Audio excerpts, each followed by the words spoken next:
افتحوا الطريق يا شباب، يا عم افتحوا الطريق، يا عم افتحوا.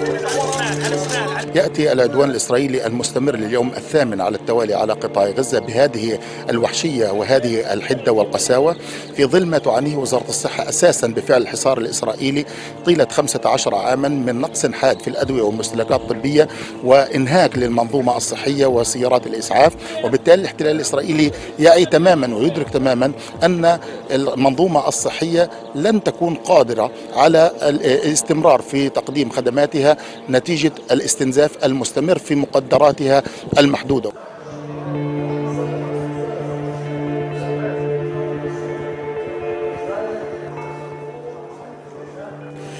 مع التصعيد على قطاع غزة وعلى مستشفيات قطاع غزة بدينا يعني تشح الموارد الموجودة أصلا في شح لدينا، وهناك صار استنفاذ لما هو موجود لدينا حاصل.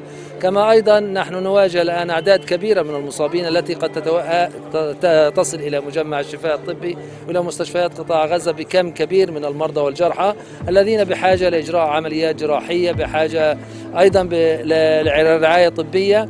كان هناك إشكالية في عدد الأسرة المخصصة للعناية المركزة، وخصوصا في أقسام الجراحات، المرضى المخصصين للجراحات يعني للمرضى المصابين.